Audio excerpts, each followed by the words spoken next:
जय हिंद दोस्तों, मैं हूं प्रदीप कुमार और स्वागत है आपके अपने YouTube channel knowledge booster classes 2.0 में। तो हम पढ़ रहे हैं लुसेंट और लुसेंट के अंतर्गत टॉपिक है आपका प्राचीन भारतीय इतिहास के स्रोत। तो आपने पिछले वीडियो में धर्म ग्रंथ में वेद, ब्राह्मण ग्रंथ, पुराण, वेदांग, उपनिषद और अरण्यक को पढ़ा था। तो इस एक बार हम 2-3 मिनट में पिछली वीडियो में हमने क्या क्या पढ़ा था उसका एक बार हम रिवीजन कर लेते हैं, फिर हम अगले टॉपिक पे चलेंगे। और अगला टॉपिक है आपका ऐतिहासिक ग्रंथ और कुछ बचे हुए जो धर्म ग्रंथ हैं वो हम पढ़ लेंगे। तो आपको ये याद रखना होगा प्राचीन भारतीय इतिहास के स्रोत टॉपिक, और इस टॉपिक को आपको उठाना है और डेली टू डेली लुसेंट में ज़्यादातर ये फैक्ट कवर किए गए हैं और लुसेंट से कुछ एक्स्ट्रा भी हमने फैक्ट ले लिए हैं जो आपकी एग्ज़ाम की दृष्टि से इम्पॉर्टेंट हैं। तो लुसेंट में आपको सब मिल जाएगा, वहाँ से आप डेली डेली रिवाइज करते रहेंगे और जब ये चैप्टर ख़त्म हो जाएगा तो उसके बाद हम MCQs करेंगे या पिछले जो प्रीवियस ईयर क्वेश्चंस हैं उसको भी उठा के करेंगे जो घटना चक्र अदर बुकों से होंगे। तो चलिए हम देखते हैं। धर्म ग्रंथ में हमने वेद पढ़े थे। वेद महर्षि कृष्ण द्वैपायन वेद व्यास के संकलन करता है।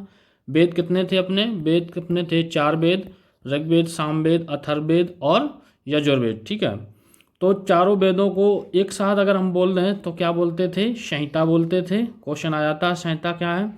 और 3 वेदों को, जो स्टार्टिंग के 3 वेद हैं, ऋग्वेद, यजुर्वेद, सामवेद, इनको हम बोलते हैं वैदित्रीय। ठीक है, इसमें हमने नहीं बताया था वैदित्रीय। ठीक है, वैदित्रीय क्वेश्चन पूछा जाता है वैदित्रीय क्या है। तो ऋग्वेद में पहले पिछली क्लास में हम डिस्कस कर चुके हैं सही से, तो इसको आपको देख लेना है। मंडल 10 हैं, सूक्त 1028 हैं और 10,462 इसमें क्या हैं? ऋचाएँ हैं। ऋचाएँ मतलब श्लोक हैं।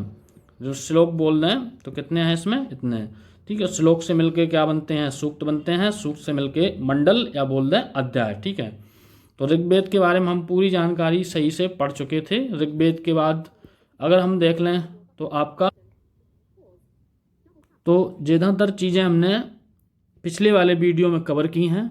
आप उस वीडियो का लिंक हम डाल देंगे, उस वीडियो को आप देख लेना। उसमें ऋग्वेद, सामवेद, यजुर्वेद, अथर्ववेद सबके बारे में, ब्राह्मण, अरण्यक, उपनिषद क्या है, इन सब चीज़ों के बारे में जानकारी दी गई है। आप उनको देख लेना, आपको पता चल जाएगा। ठीक है, तो अब हम डिस्कस करेंगे जो धर्म ग्रंथ जो है, ऐतिहासिक स्रोत धर्म ग्रंथ जो टॉपिक हम पढ़ रहे हैं उसमें हमने वैदिक धर्म से रिलेटेड, वैदिक साहित्य से रिलेटेड जितने भी साहित्य या ग्रंथ थे हमने वो कवर कर लिए हैं।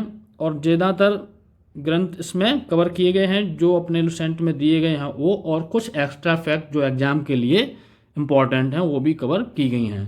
तो हम देखते हैं अगले बौद्ध धर्म से रिलेटेड और जैन धर्म से रिलेटेड ग्रंथ, और इसमें वैदिक धर्म ग्रंथ में जो बचे हैं उनको भी हम देख लेते हैं इसी वीडियो में। तो चलिए देखते हैं हम कुछ बचे हुए वैदिक धर्म के, इसके बाद बौद्ध और जैन धर्म के ग्रंथ। तो पिछले वीडियो में हमने पुराणों के बारे में डिटेल से पढ़ा था। आपको मैं बोल चुका हूँ पहले ही कि लिंक आपको दे दी जाएगी इसी वीडियो में, नीचे आपको देख लेना। तो अपने पुराण कितने थे? 18 पुराण थे। इनके संकलनकर्ता लोमहर्ष और उनके पुत्र उग्रशर्वा। जो अपने 18 पुराण में से इम्पोर्टेंट पुराण हैं वो ये है 5 पुराण: मत्स्य पुराण, वायु पुराण, विष्णु पुराण, ब्राह्मण पुराण और भागवत पुराण। सबसे पुराना अगर पुराण पूछ दिया जाए आपसे, मत्स्य पुराण है। आंध्र एवं सातवाहन वंश की इसमें जानकारी मिलती है। गुप्त वंश की जानकारी वायु पुराण में मिलती है। विष्णु पुराण की जो है उसमें मौर्य वंश की जानकारी मिलती है। और ब्राह्मण पुराण में पुरु वंश की जानकारी मिलती है, इसको हम बोलते हैं महापुराण। भागवत पुराण में श्री कृष्ण की भक्ति हमें देखने को जानकारी मिलती है। तो ये सब हम पिछले वीडियो में डिस्कस कर चुके हैं। तो वैदिक, अन्य वैदिक साहित्य जो हमने नहीं पढ़े थे वो हम देख लेते हैं। अन्य वैदिक साहित्यों में आपका मैत्रेयणी आ जाता है। इसमें स्त्री की सर्वाधिक गिरी हुई स्थिति की चर्चा की गई है। तो इसमें क्या है? स्त्री यानी कि उत्तर वैदिक काल। उत्तर वैदिक काल मतलब जैसे ही वैदिक धर्म अपना मतलब डिक्लाइन हो रहा था, वैदिक धर्म का पतन हो रहा था लगातार, उसी तरह में उसी सीरीज में एक बुक लिखी मैत्रेयणी। तो उसमें क्या है? स्त्री और जब सर्वाधिक गिरी हुई स्थिति उसमें प्रदर्शित की गई है। स्त्री को जिस प्रकार से पुरुष के तीन दोष होते हैं, दो दोष होते हैं, जुआ और शराब, ठीक है। उसी तरीके से स्त्री को पुरुष का तीसरा दोष इस बुक में बताया गया है। और दूसरी बुक है आपकी मनुस्मृति। मनुस्मृति किस काल में लिखी गई थी? शुंग काल में लिखी गई थी और सबसे प्राचीन स्मृति ग्रंथ है, ठीक है। तो ये क्या है? ये कानून की पुस्तक है। किसकी पुस्तक है? इसमें कानून बनाए गए हैं आम जनता के लिए, मनुस्मृति में, ठीक है। ऐसे ही एक और है अपनी नारद स्मृति, और ये किस वंश की है? गुप्त वंश की है। और जो अपना प्राण था, कौन सा प्राण? गुप्त वंश से संबंधित है, वो भी आपको याद रखना है। जैसे अपना विष्णु पुराण है, विष्णु पुराण, ठीक है, गुप्त वंश नारद स्मृति। और अपना जो विष्णु पुराण है, विष्णु पुराण, वो किससे संबंधित है आपका? वो गुप्त वंश से संबंधित। नारद स्मृति किससे संबंधित है? गुप्त वंश से। और जो स्मृति है, ये धर्म सूत्र की ये एक किताबें हैं, और इनमें कानून की किताबें इन्हें बोली जाती हैं, ठीक है। और हम देख लेते हैं कल्प और वेदांग। यानी वेदांग जो है, 6 वेदांग थे, उनको जो ऋग्वेद हैं, यजुर्वेद हैं, सामवेद हैं, अथर्ववेद हैं, इनकी सही से समझने के लिए जो व्याख्या है उनकी, इनकी वेदों की, उनको समझने के लिए वेदांगों की रचना की गई थी। कितने वेदांग हैं? 6 वेदांग हैं। उनमें से एक है कल्प वेदांग। कल्प वेदांग में कुछ सूत्र दिए गए हैं, स्रोत सूत्र, ग्रह सूत्र और धर्म सूत्र। इसमें से आपका धर्म सूत्र थोड़ा इंपॉर्टेंट है। इसमें क्या दिया है? राजनीतिक विधि एवं व्यवहार से जुड़े विषयों का उल्लेख किया गया है। यानी राजनीति, उस समय की राजनीति क्या थी, उत्तर वैदिक काल की, ठीक है। विधि मतलब कानून, ठीक है, विधि मतलब कानून। और उस समय की समाज की संस्कृति क्या थी, व्यवहार क्या था लोगों का, वो इसमें सब वर्णन किया गया है। तो हम देख लेते हैं और क्या क्या इसमें वर्णित है, किया गया है। तो धर्म सूत्र में ही वर्ण व्यवस्था, यानी कि वर्ण व्यवस्था जो है आपको देखने को मिली थी ऋग्वेद के 10वें मंडल में। कौन से मंडल में? 10वें मंडल में वर्ण व्यवस्था का जिक्र किया गया है। वर्ण व्यवस्था मतलब समाज को 4 भागों में बांट रखा था, ब्राह्मण, ठीक है, क्षत्रिय, वैश्य और शूद्र। मतलब जो पढ़ने का काम करते थे ब्राह्मण थे। क्षत्रिय मतलब जो रक्षा से संबंधित लोग थे, रक्षा का कार्य करते थे, वो क्षत्रिय थे। और व्यापार का कार्य करने वाले वैश्य थे। और जो सेवा क्षेत्र में कार्य करते थे वो थे शूद्र, ठीक है। संस्कार यानी विवाह, इसमें वर्णन किया गया है। कर्म संकर इसमें, और ये जातियों का जो उद्भव हुआ था, इसी में धर्म सूत्र से ही आपको पता चल जाएगा भारत में जातियों का उद्भव कैसे हुआ, ठीक है। तो हम बढ़ते हैं अपने अगले टॉपिक में। इसी में थोड़ा एक और टॉपिक बचा है, महाकाव्य। क्या बचा है? महाकाव्य। तो महाकाव्य कितने हैं अपने? 2 महाकाव्य हैं, महाभारत और रामायण, ठीक है। तो हम इम्पोर्टेंट है महाभारत, उसको देख लेते हैं। तो महाभारत के जो रचयिता हैं, किसको बोला जाता है? महर्षि वेदव्यास या कृष्णद्वैपायन। कृष्णद्वैपायन से इनका वेदव्यास नाम कब पड़ा? जब इन्हें वेदों का संकलन किया था। तो सबसे शुरू में हम पढ़ चुके हैं वेदों के संकलनकर्ता कौन थे? महर्षि कृष्णद्वैपायन, यानी कि वेद व्यास, ठीक है। तो इस ग्रंथ में अब 10वीं सदी ईसा पूर्व से 4वीं सदी ईसा पूर्व तक की हमें जानकारी मिलती है। तो ये धार्मिक ग्रंथ जरूर हैं, लेकिन धर्म के साथ साथ, पूजा पाठ के साथ साथ इसमें कहीं ना कहीं हमें इतिहास की भी जानकारी मिलती है। इसीलिए हम पढ़ रहे हैं ऐतिहासिक स्रोत के अंतर्गत धर्म ग्रंथ। ऐतिहासिक यानी प्राचीन भारतीय ऐतिहासिक स्रोत के अंतर्गत धर्म ग्रंथ पढ़ रहे हैं हम। कुछ ना कुछ इनसे कर्मकांड के अलावा भी जानकारी हमें प्राप्त होती है। तो ये क्या लिखा यहाँ से आप देख सकते हैं, 10वीं सदी ईसा पूर्व से 4वीं सदी ईस्वी तक की इतिहास की जानकारी प्राप्त होती है। किससे? महाभारत से। 8800 श्लोक जब इसमें थे महाभारत में, तब इसको जय संहिता बोला जाता था। इम्पॉर्टेंट हैं तीनों नाम, आप इसको याद रखना। नाम पूछे ही जाते हैं, जो एग्जाम देते रहते हैं लोगों ने पता होगा, ये कहीं ना कहीं हर एग्जाम में इम्पॉर्टेंट हैं, ठीक है। जब इसमें 24,000 श्लोक हो गए तो इसका नाम हो गया भारत। और जब इसमें 1,00,000 श्लोक हो गए तो इसको बोलने लगे हम शत सहस्त्री संहिता, और इसका नाम पड़ गया क्या? महाभारत, ठीक है। तो आप समझ गए होंगे महाभारत ये महाकाव्य था, जो हम किस में पढ़ रहे हैं? धर्म ग्रंथ में, ठीक है। अब धर्म ग्रंथ के अंतर्गत हम चलते हैं बौद्ध धर्म में हमें कौन कौन सी पुस्तकें हैं, जानकारी जो इतिहास के स्रोत के रूप में काम करती हैं। और इन सब के बारे में डिटेल से हम इनके चैप्टर में आगे पढ़ेंगे, दिए गए हैं। वैदिक सभ्यता दी गई है, बौद्ध धर्म दिया है, ठीक है। इन सबको आगे लुसेंट में कंटिन्यू रखेंगे। तो चलिए हम देख लेते हैं जो बौद्ध साहित्य हैं, बौद्ध धर्म से रिलेटेड साहित्य हैं, उनसे हमें ऐतिहासिक स्रोत क्या प्राप्त होते हैं। तो सबसे पहले हम देख लेते हैं जातक कथाएं। हम उतने ही अभी यहाँ पे डिस्कस कर रहे हैं जितने अपने लुसेंट में दिए गए हैं। आप जैसे ही बुक खोल के देखेंगे प्राचीन भारतीय इतिहास का स्रोत, पहले ही पेज पे आपको टॉपिक मिल जाएगा और उस टॉपिक में आपको धर्म ग्रंथ एवं ऐतिहासिक ग्रंथ ये सब मिल जाएंगे, ठीक है। तो हम एक बुक के हिसाब से चल रहे हैं, लुसेंट के हिसाब से। किसके हिसाब से हम पढ़ा रहे हैं? लुसेंट के हिसाब से। और कुछ ना कुछ इसमें एक्स्ट्रा फैक्ट हमने जोड़ दिए हैं जो लुसेंट में नहीं है, तो लुसेंट प्लस मान लो इसको आप, ठीक है। तो हम देखते हैं जातक कथाएं, ठीक है। तो बुद्ध के पूर्व जन्म की कहानी किस में दी गई है? जातक कथाओं में दी गई है। और कहीं ना कहीं हमें इतिहास यहाँ से प्राप्त होती है उस समय के वंशों की, राजाओं की, ठीक है। जिस तरीके से पुराणों में राजाओं की वंशावलियाँ दी गई हैं, 5 पुराण जो हमने डिस्कस किए थे, कौन कौन से? मत्स्य पुराण, आंध्र और सातवाहन वंश की वंशावली मिलती है। वायु पुराण, ठीक है, गुप्त वंश की वंशावली मिलती है। इसी तरीके से विष्णु पुराण, तो विष्णु पुराण में हमें क्या? मौर्य वंश की जानकारी मिलती है, ठीक है। तो ये वंशावली तो पूछ देते हैं आपसे, पुराणों में वंशावलियाँ जैसे हैं, तो उसी तरीके से जातक कथाओं में हमें उस समय के शासकों की वंशावली मिलती है, ठीक है।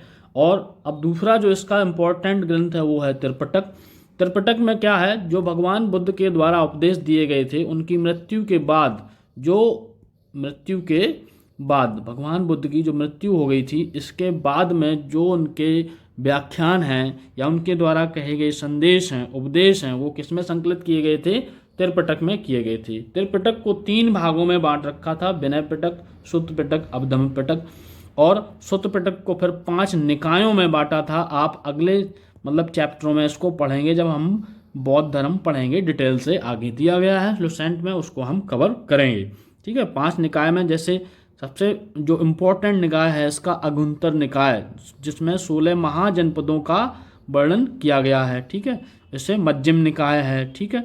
तो ऐसे 5 निकाय इसमें दिए गए हैं जो हम एक्स्ट्रा फैक्ट पढ़ेंगे बौद्ध धर्म में। अभी हम केवल इससे रिलेटेड कुछ चीज़ें जान लेते हैं, ठीक है। तो विनय पिटक के जो संकलनकर्ता थे वो पाली थे, और इसमें संघ संबंधी नियम दिए गए थे जो भगवान बुद्ध के द्वारा बौद्ध संघ या धम्म बनाया गया था, उसके संबंधी नियम दिए गए थे, ठीक है। सुत्त पिटक आनंद संकलन करता थे, इनके शिष्य थे किनके? भगवान बुद्ध के। बुद्ध की शिक्षाओं और उपदेशों का संग्रह इसमें आनंद ने किया है। और अभिधम्म पिटक में मोगली पुत्र शिष्य के संकलन करता थे। इसमें जो भगवान बुद्ध का दर्शन है, दार्शनिक सिद्धांत की इसमें व्याख्या की गई है। तो अगले हम देख लेते हैं, और अब हम देख लेते हैं कथा वस्तु। कथा वस्तु हीनयान का प्रमुख ग्रंथ है, ठीक है। जब भगवान बुद्ध की मृत्यु हो गई तो उसकी दूसरी महासभा में ये जो अपना बौद्ध धर्म है उसको हमने 2 भागों में बांट दिया था, ठीक है। 2 भाग कौन कौन से थे? हीनयान और महायान। इसको हम बहुत ही डिटेल से पढ़ेंगे बौद्ध धर्म में। तो जो इसमें एक था इनका, कौन सा? हीनयान। तो हीनयानों का जो प्रमुख ग्रंथ है वो कौन से है? कथा वस्तु है। और कथा वस्तु में दिया क्या गया है? भगवान बुद्ध के जीवन का चरित्र, ठीक है, जीवन चरित्र। भगवान बुद्ध से रिलेटेड जितनी भी बातें हैं किसमें दी गई हैं? कथा वस्तु में दी गई हैं, ठीक है। बहुत ही प्रसिद्ध संत कौन से? नागार्जुन, जिन्हें शून्यवाद का प्रवर्तक माना जाता है, उनको नागार्जुन का जो रिलेशन है किससे है? हीनयान से ही है, ठीक है। तो अब हम चलते हैं जैन साहित्यों की ओर। तो जैन साहित्यों में हम देख लेते हैं, जैन साहित्यों को किस नाम से जाना जाता है? आगम नाम से जाना जाता है। किनको? जैन साहित्यों को। और जैन साहित्य को, आगम को कितने भागों में बांट रखा है? 12 अंगों में बांटा गया है। प्रमुख साहित्य भगवती सूत्र हैं, इनके कल्प सूत्र हैं, 12 अंग इसमें देखो दिया गया है। और जो कल्प सूत्र है इनका, कौन सा? कल्प सूत्र, ठीक। जिस तरीके से भगवान बुद्ध की जीवनी कथा वस्तु में लिखी गई है, उसी तरीके से कल्प सूत्र में महावीर स्वामी, जो इनके 24वें तीर्थंकर थे, इन तीर्थंकरों के बारे में हम बिल्कुल डिटेल से पढ़ेंगे। किसमें पढ़ेंगे? जैन धर्म में। आगे हम चैप्टर में पढ़ेंगे, ठीक है। अभी हम क्या पढ़ रहे हैं, आपको बार बार हम याद दिला देते हैं, हम पढ़ रहे हैं भारतीय इतिहास के स्रोत। आप टॉपिक बाय जैसे ही लुसेंट पढ़ते रहेंगे, ये सब चीज़ें उसमें दी गई हैं, उसी से डिकोडिंग है ये, ठीक है। तो भारतीय इतिहास के स्रोत पढ़ रहे हैं और भारतीय इतिहास के स्रोत के अंतर्गत हम टॉपिक पढ़ रहे हैं धर्म ग्रंथ, और इसके बाद हम लोग टॉपिक पढ़ेंगे ऐतिहासिक ग्रंथ। ठीक है, तो कल्पसूत्र में क्या दिया गया है, भगवान महावीर स्वामी की पूरी जीवनी दी गई है किसमें, कल्पसूत्र में। जैसे कथा वस्तु में भगवान बुद्ध की जीवनी दी गई है। ठीक है, तो चलिए ये हमारी यहाँ से जो धर्म ग्रंथ टॉपिक है, ठीक, भारतीय इतिहास के स्रोत के अंतर्गत धर्म ग्रंथ टॉपिक हम यहीं पे ख़त्म करते हैं।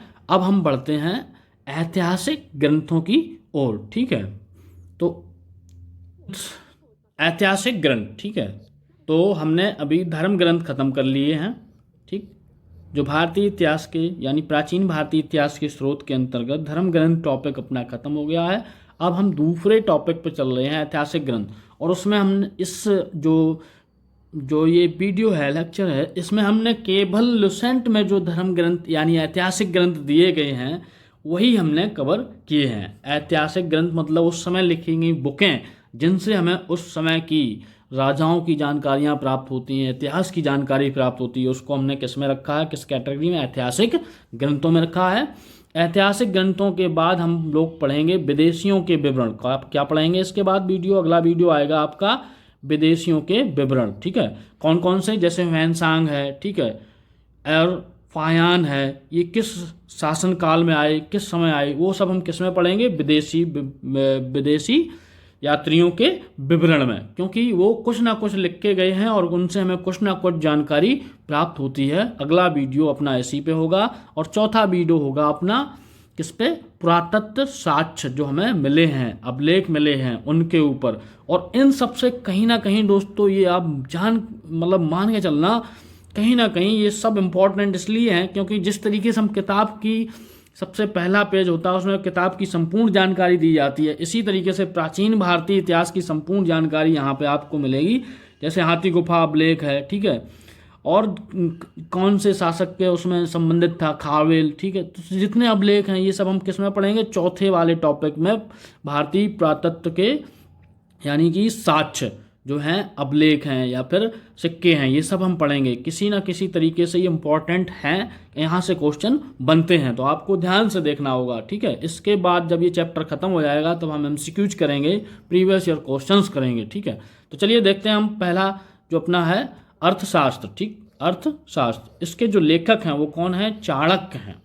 कौन है, चाणक्य, और दूसरा नाम इनका है कौटिल्य, और ये मौर्य वंश में, ठीक है, मौर्य वंश में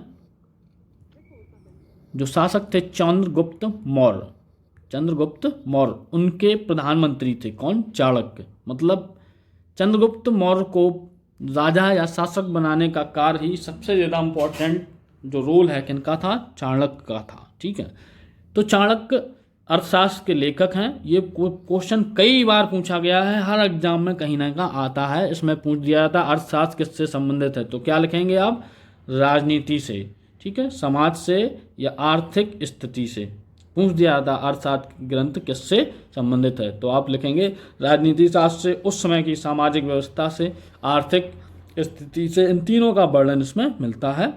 संरचना इसमें क्या है, 15 अधिकरण है, 1 से 80 प्रकरण है, यानी कि 15 अध्याय बोल रहे हैं उनमें हम, और 1 से 80 उनके अंदर जो प्रकरण है। भाषा किस में लिखी गई है, संस्कृत भाषा में लिखी गई है। और दूसरी अपनी इंपॉर्टेंट बुक है कौन सी, राजतरंगिणी। ठीक है, राजतरंगिणी, ये भी कई बार पूछी गई है। लेखक इसके कल्लन है, सब जानते होंगे जो कंपटीशन की तैयारी कर रहे हैं, कहीं ना कहीं ये बुक पूछी जाती है। भाषा संस्कृत में लिखी गई है। जानकारी क्या मिलती है, प्रारंभ से लेकर यानी कि 1ली सदी से लेकर 12वीं सदी तक के कश्मीर के इतिहास का हमें थोड़ा वर्णन मिलता है। ऐसी बुक है ये जो राजतरंगिणी। ठीक है, और नोट्स में क्या आपको देख लेना है, क्वेश्चन यहाँ से बनता है, इंपॉर्टेंट लाइन है ये। ठीक है, संस्कृत साहित्य में ऐतिहासिक घटनाओं का क्रमबद्ध संकलन, पहली ऐतिहासिक ग्रंथ ऐसी है राजतरंगिणी जिसमें संस्कृत भाषा में ऐतिहासिक घटनाओं का क्रमबद्ध संकलन मिलता है। ठीक है, इसमें कितने हैं, 8 सर्ग हैं। तो पूछ दिया था कौन सी किताब, बुक ऐसी या ग्रंथ ऐसा है जिसमें संस्कृत भाषा में पहली बार ऐतिहासिक घटनाओं का संकलन किया गया, तो आप क्या उत्तर देंगे, राजतरंगिणी। ठीक है, तो अब बढ़ते हैं अगले अपने ऐतिहासिक ग्रंथ की ओर, चचनामा। ठीक है, चचनामा ये लिखा गया था फारसियों के द्वारा, ठीक है। और इसके लेखक कौन थे? अली अहमद। इसमें क्या मिलता है आपको? अरबों की सिंध विजय, अरबों की सिंध विजय, ठीक है। तो सिंधु सभ्यता और अरबों के बीच में जो व्यापार होता था उस समय की सब जानकारी इसमें आपको कहीं ना कहीं मिलती है। और इसकी भाषा जो लिखी गई वो किस में लिखी गई है? फारसी भाषा में लिखी गई है, ठीक है। अष्टाध्यायी, अष्टाध्यायी के लेखक कौन हैं? ये सभी ग्रंथ इंपॉर्टेंट हैं, कहीं ना कहीं आपको हर एग्जाम के लिए इंपॉर्टेंट हैं। अभी हम जब एमसीक्यूज करेंगे, प्रीवियस ईयर क्वेश्चन करेंगे, उसमें हम देखेंगे कि कहाँ कहाँ एग्जामों में पूछे गए हैं। जैसे ही हम इसका लेक्चर ही खत्म करते हैं तुरंत इसके बाद एमसीक्यूज लगाएंगे, ठीक है। जानकारी इसमें क्या मिलती है हमें? मौर्य पूर्व, ठीक है, और मौर्य युगीन, यानी कि जो मौर्य वंश था, सॉरी ये आपको यहाँ करेक्शन कर लेना है, मौर्य वंश के बारे में और मौर्य वंश के पूर्व की जानकारी, यानी धनानंद वगैरह जो नंद वंश थे उनकी जानकारी भी इसमें मिलती है। किसमें? पढ़नी द्वारा लिखे गए अष्टाध्यायी में। और ये क्या है? ये संस्कृत व्याकरण का प्रमुख ग्रंथ है, अष्टाध्यायी। पूछा जाता है, ये कई बार क्वेश्चन आया, संस्कृत व्याकरण का प्रमुख ग्रंथ अष्टाध्यायी और लेखक पाणिनि। अब हम चलते हैं गार्गी संहिता, अगली ग्रंथ है अपनी। लेखक कौन है इसके? कात्यायन है। विषय जानकारी ज्योतिष ग्रंथ है ये, लेकिन इसमें जो ऐतिहासिक जानकारी मिलती है वो क्या है? भारत पर यवन आक्रमण, यवन मतलब ग्रीक, ठीक है, ग्रीकों के यानी कि यवनों के आक्रमण कैसे कैसे ने किया, इस सब की जानकारी गार्गी संहिता में मिलती है, ठीक है। तो अगला अपना जो ग्रंथ है महाभाष्य है। कौन सा है? महाभाष्य। पुष्यमित्र संघ के पुरोहित पतंजलि द्वारा लिखित है। ये किसके द्वारा लिखी गई है? पतंजलि। पतंजलि किस समय था? पुष्यमित्र संघ के। तो क्वेश्चन आपसे पूछ लिया जाता है, पतंजलि समकालीन थे, 4 राजाओं के नाम दे देगा, मौर्य वंश के राजा जैसे चंद्रगुप्त मौर्य, पुष्यमित्र संघ, ठीक है, बृहद्रथ, ऐसे। तो आपको क्या टिक करना? पुष्यमित्र संघ। कई बार क्वेश्चन ये पूछा गया है, इंपॉर्टेंट क्वेश्चन है, ठीक है। अब इससे जानकारी क्या मिलती है? शुंग वंश के समय की हमें पूरी इतिहास की जानकारी मिलती है, ठीक है। तो ये अपना दोस्तों टॉपिक था जो किससे रिलेटेड था। अभी हमने इस टॉपिक में हम टॉपिक पढ़ रहे हैं। आप लुसेंट उठा के खोल के देखेंगे पहले ही पेज में प्राचीन भारत के स्रोत, ठीक है, यानी कि प्राचीन भारतीय इतिहास के स्रोत, इतिहास के स्रोत। और उन स्रोतों को हमने कितने भागों में बांट रखा है? 4 भागों में बांट रखा है, ठीक है। इन 4 भागों में हमने 4 भागों में पहला भाग था आपका धर्म ग्रंथ। क्या भाग था? धर्म ग्रंथ, धर्म ग्रंथ, उसको हम कंप्लीट कर चुके हैं। दूसरा भाग था ऐतिहासिक ग्रंथ, ऐतिहासिक ग्रंथ हम पढ़ चुके हैं, ऐतिहासिक ग्रंथ हम कंप्लीट कर चुके हैं। और तीसरा जो पार्ट आपको मिलेगा विदेशियों के जो यात्री हैं, विदेशी यात्रियों का विवरण, यानी कि जितने विदेशी यात्री हुए इन्होंने अपने प्राचीन भारतीय इतिहास के बारे में क्या क्या लिखा है, क्या क्या कहा है, वो आपको जल्दी मिलेगा अगली टॉपिक में। और डेली एक क्लास आपके लिए आती रहेगी। आज ये क्लास 11 बजे अपलोड होगी। दूसरी क्लास कौन सी? विदेशी यात्रियों का विवरण, कल 11 बजे अपलोड होगी, ठीक है। इसी तरीके से एक वीडियो और मिल सकता है, आप कल पॉलिटी का भी वीडियो हम बनाएंगे, वो भी लुसेंट सीरीज से ही होगा अपना। केवल हम लुसेंट बुक को यहाँ पे कवर करके चल रहे हैं, ठीक है। तो दोस्तों क्लास अच्छी लगे इसको फॉरवर्ड करते रहिए और शेयर कीजिए, सब्सक्राइब अच्छा लगे तो सब्सक्राइब कर लीजिए और लाइक कीजिए और अपने कमेंट जरूर डालिए कि कैसी क्लास है, क्या इसमें हमें और मतलब करेक्शन करना है, ठीक है। इसी के साथ जय हिंद।